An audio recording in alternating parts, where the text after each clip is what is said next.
이 시간 저와 한 번 더 깊이 묵상할 말씀은 본문 가운데 시편 102편 17절에서 22절까지의 말씀입니다. 우리 같이 한 목소리로 읽어볼까요? 시작. 여호와께서 빈궁한 자의 기도를 돌아보시며 그들의 기도를 멸시하지 아니하셨도다. 이 일이 장래 세대를 위하여 기록되리니 창조함을 받을 백성이 여호와를 찬양하리로다. 여호와께서 그의 높은 성소에서 굽어보시며 하늘에서 땅을 살펴보셨으니 이는 갇힌 자의 탄식을 들으시며 죽이기로 정한 자를 해방하사 여호와의 이름을 시온에서 그 영예를 예루살렘에서 선포하게 하려 하심이라. 그때의 민족들과 나라들이 함께 모여 여호와를 섬기리로다. 아멘. 어제 이어서 고난당한 자가 마음이 상하여 그의 근심을 여호와 앞에 토로하는 기도라고 표제어가 붙은 시편 102편의 말씀을 묵상하고 있습니다. 어제 1절부터 우리가 11절까지 말씀을 같이 보았었는데요. 어제 시편 기자가 처한 그 상황을 얼마나 내가 마음이 상했는지를 토로하는 그런 내용들이 있었죠. 한 번 더 다시 한번 말씀을 묵상해 본다면 하루하루 연기같이 내 하루가 사라지고 있고 뼈가 숯같이 탔고 음식이 넘어가질 않고 몸이 삐쩍 말랐고 탄식이 절로 나오고 밤에 잠이 오지 않고 지붕이 외로운 참새처럼 아무도 내 곁에 없는, 원수들은 종일 나를 비방하고 나를 대항하고자 미쳐 날뛰는 그런 하루. 그런데 하나님은 마치 나를 이곳에 던져놓고 나를 저주하고 하나님 나에게 분노하신 것처럼, 진노하신 것처럼 아무런 말씀이 없는 그 상황. 나는 힘이 없고 낭망돼 있고 마음이 너무나 상한 그런 상황을 시편 기자가 이야기하는 내용이 11절까지 있었습니다. 마지막 11절의 말씀이 그런 내용이었죠. 나는 희망이 없습니다. 나는 아무것도 아닙니다. 나의 날은 아무런 의미가 없습니다. 라는 말로 끝이 났습니다. 그러면서 마지막 시편 기자가 어제 묵상을 하면서 이런 상황 가운데서도 시편 기자는 여전히 하나님 내 기도를 들어주십시오. 지금 들어주십시오. 지금 나와 함께 해주십시오. 라고 기도하는 것이 시편 기자의 기도다라고 이야기를 했는데요. 오늘 말씀은 왜 이 시편 기자가 이렇게 마음이 상하고 고통 가운데 있고 낭만 가운데 있고 희망이 없다고 얘기하면서 하나님께 기도하는가, 그것에 관해서 오늘 본문은 이야기를 하고 있습니다. 우리가 오늘 11절에 보면 우리 번역으로 되어 있지는 않지만 처음에 시작하는 첫 단어가 그러나라는 말로 시작을 해요. 그러나 나의 삶은 이렇고 나의 하루는 이렇고 난 이렇게 고통 가운데 있지만 그러나 우리 하나님은 영원하시다. 나의 하루는 연기같이 사라지고 있고 나는 정말 쓰러지고 있고 나는 그런 상황 가운데 있지만 우리 하나님은 영원하시고 우리 하나님은 영원히 기억될 분이시다. 우리 하나님은 여전히 살아계시고 여전히 내 기도에 응답하신다라고 얘기하고 있는 거죠. 오늘 시편 기자는 내가 이런 상황 가운데 있지만, 이런 고통 가운데 있지만 내가 하나님께 기도하면 우리 하나님은 그 기도를 들으시는 분이시다라고 확신하고 있습니다. 그렇기 때문에 기도를 안 할 수가 없는 거죠. 아무리 상황이 어렵고 아무리 근심되고 아무리 마음이 상해도 기도하는 일만큼은 안 할 수가 없는 것이, 기도하면 하나님께서 뭐 하시기 때문에요? 들으실 것이 확실하기 때문에. 그렇기 때문에 아무리 힘들고 아무리 마음 상해도 우리는 기도해야 된다 하는 그 얘기를 하고 있는 겁니다. 오늘 함께 읽은 17절부터 22절에 보면 하나님께서 우리의 기도를 들으시는데 어떻게 들으시는가, 어떻게 들으시는 것이 확실한가 라는 부분에 관한 이야기를 하고 있는데, 17절에 보면 빈궁한 자의 기도를 들으신대요. 20절에 보면 갇힌 자의 탄식을 들으신다고 되어 있습니다. 여러분 혹시 여러분의 하루가 빈궁하십니까? 그러면 오늘 기도하시면 하나님 들으신답니다. 혹시 여러분의 하루가 갇힌 것 같은 삶을 살아가고 계십니까? 그러면 탄식하면 하나님이 들으신다라고 오늘 말씀은 얘기하고 있습니다.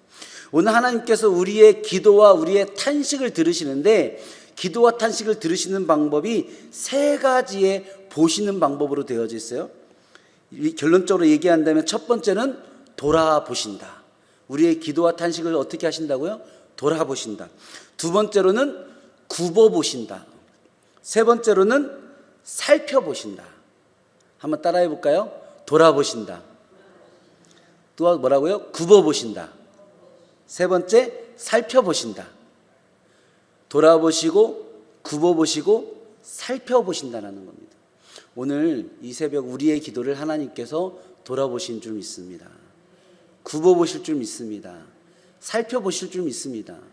이 하나님께서 우리의 기도를, 우리의 기도와 탄식을 돌아보시고 굽어보시고 살펴보시는 것이 확실하기 때문에 기도해야 된다, 탄식해야 된다, 아무리 힘들어도 그렇게 해야 된다라고 얘기하는 거죠.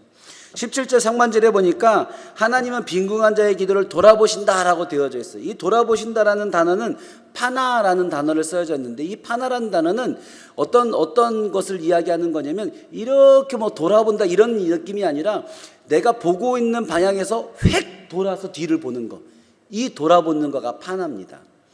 우리가 기도를 하면요, 하나님이 나에게 등져 있는 상황일지라도 내 기도에 휙 돌아서 나를 보신다라는 거예요. 얼마나 감동이 됩니까? 네. 하나님이 다른 곳을 보고 계시는 것 같은 상황일지라도, 어제 시편 기자가 그런 얘기 했잖아요. 하나님께서 나에게 분노하셨고 진노하셨고 나를 이곳에 던져놓고 나를 안 보시고 계신 것이 아닌가, 나를 버려둔 것이 아닌가. 근데 그러한 낭망의 상황에서도 기도하면 하나님께서 등져 있었던 것 같은 상황에서도 나를 돌아보신다라는 거예요. 그렇게 이러니 기도해야 된다는 거예요. 하나님은 우리를 굽어보신다라고 되어져 있는 이 굽어보신다는 히시카프라는 단어인데, 이 히시카프라는 뜻은 뭐냐면요, 창문 밖에 몸을 내밀어서 이렇게 살펴보는 거예요. 내려다보는 것. 그게 굽어보는 거예요. 그냥 창문에 서가지고 지나가는 것들을 이렇게 그냥 이렇게 오늘 날씨가 좋네, 사람들이 많네, 이렇게 보는 것이 굽어보는 게 아니라 도대체 뭘 하고 있는 거야? 라고 하면서 창문에서 몸을 이렇게 내밀어서, 창문에서 몸을 내밀어서 살펴보는 것, 그게 히시카프입니다. 굽어보는 거죠. 무엇을 뜻하는 겁니까? 관심이 있다는 거예요. 적극적으로 살펴보는 거예요.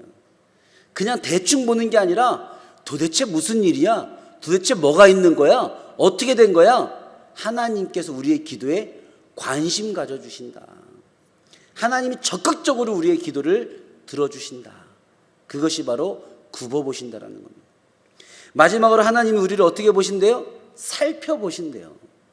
살펴보신다는 것은 무엇입니까? 세세하게 보신다는 겁니다. 하나도 놓치지 않기 위해서 우리의 기도를 세밀하게 보시고 자세히 보시고 세심하게 보신다. 그것이 살펴보신다는 겁니다. 우리가 기도하면요, 하나님이 방향을 바꾸신대요. 하나님의 방향을 바꾼다는 것이 얼마나 큰 능력입니까? 우리가 기도하면요, 하나님이 관심 있게 들으신대요. 적극적으로 보신대요. 우리가 기도하면 하나님이 세밀하게 들으신답니다. 여러분, 하나님께서 우리의 기도 때문에 그 방향을 바꾸신다면 우리는 낙심할 필요 없이 끝까지 기도해야 됩니다. 하나님이 그 뒤를 돌아보실 때까지 우리는 포기하지 말고 기도해야 되는 것입니다. 하나님이 적극적으로 들으신다면 우리도 적극적으로 기도해야 됩니다. 들으시려고 하시는 분이 몸을 굽혀서 도대체 무슨 내용이야? 라고 적극적으로 들으시려고 하시는데 우리가 소극적으로 기도해야 되겠습니까? 우리도 적극적으로 기도해야 됩니다. 나아가서 기도해야 됩니다. 하나님이 세심하게 들으신다면 우리도 구체적으로 기도해야 됩니다. 하나님께서 세심하게 들으시려고 준비하고 계시는데 우리가 그냥 텅 틀어서 뭉뚱그려서 추상적으로 기도해야 되겠습니까? 우리가 기도 훈련 받으러 가면 기도 제목 세세하게 적는 것부터 시작하지 않습니까? 우리의 기도가 더 세심해야 된다. 더 세밀해야 된다. 제가 예전에 선교단체에서 처음에 이제 대학교에 입학하고 선교단체에 수련회를 갔는데, 수련회를 준비하는데 선교단체 선배가 저한테 기도 제목 100가지를 적어오라는 거예요. 그래서 그 100가지를 가지고 수련회를 하러 간다는 겁니다. 여러분, 기도 제목 100가지 적어보셨습니까? 그거 적는 거 쉽지 않습니다. 그래서 제가 어떻게 기도 제목을 100가지를 적습니까? 그랬더니 방법을 알려주더라고요.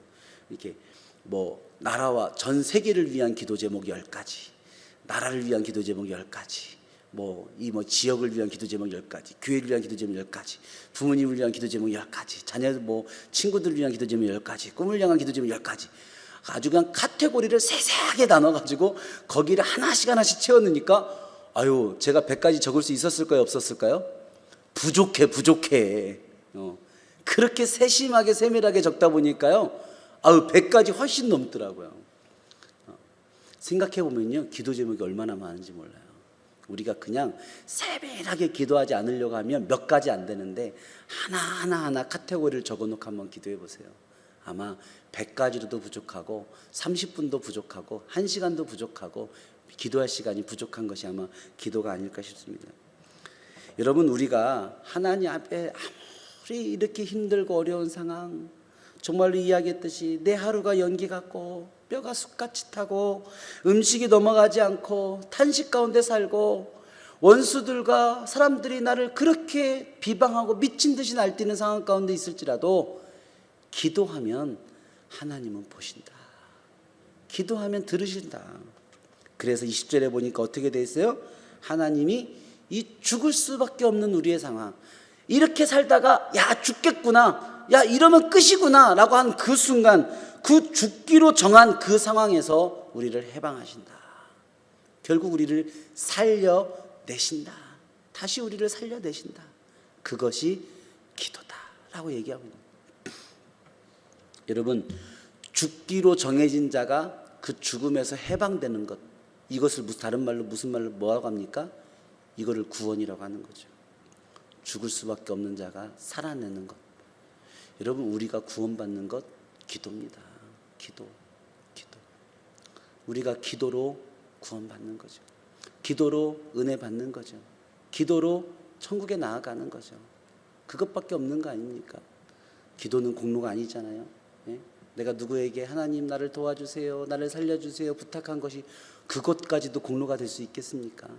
하나님께서 우리가 하나님께 간절히 기도하면 하나님이 들어주시는 것입니다. 응답하시는 것입니다. 어떤 분이 그런 이야기를 했어요. 한 번도 나의 구원을 위해서, 한 번도 나의 스스로의 구원을 위해서 기도하지 않은 자가 어느 날 선물과 같이 구원을 받는다면 누군가가 그를 위해 기도한 것이 분명하다. 할렐루야.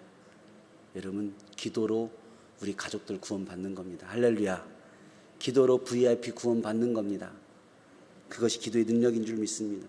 오늘 21절 22절 얘기합니다. 여호와의 이름을 시온에서 그 영예를 예루살렘에서 선포하게 하려 하심이라. 그때의 민족들과 나라들이 함께 모여 여호와를 섬기리로다. 기도하면 그 기도를 응답하셔서 하나님이 영광 받아 주시는 줄로 믿습니다. 하나님의 나라가 이루어진 줄 믿습니다. 침례교 목사임에서 전도자인 마이어 목사님은 이런 이야기를 했습니다. 인생의 가장 큰 비극은 응답받지 못한 기도가 아니라 드려지지 못한 기도다. 응답받지 못한 기도가 많아서 비극인 것이 아니라 내가 기도하지 못한, 하나님께 드려지지 못한 그 기도가 결국 우리 인생의 비극이다. 하나님, 이 시간 같이 오늘 새벽에 우리 기도할 때 우리가 드려지지 못한 기도 하나도 없도록 우리가 적극적으로 세밀하게 하나님께 우리의 기도 제목을 가지고 나아가는 귀한 시간이 됐으면 좋겠습니다. 제가 한번 기도하겠습니다. 하나님, 이 새벽 주님 앞에 기도하며 나아갑니다. 기도하면 구원하신 줄 믿습니다. 기도하면 역사하신 줄 믿습니다. 기도하면 응답하시는 줄 믿습니다. 그래서 낭망되지만, 마음이 어렵지만, 우리 하루하루가 쉽지 않지만 기도를 멈출 수가 없습니다. 기도를 안 할 수가 없습니다. 하나님, 오늘 이 말씀으로 우리에게 기도하라 하신 줄 믿습니다. 낭망하지 말고 실망하지 말고 그 자리에서 기도하라 하신 줄 믿습니다. 하나님, 우리의 기도에 하나님 역사하여 주시옵소서. 우리의 기도를 돌아봐 주시옵소서. 굽어봐 주시옵소서.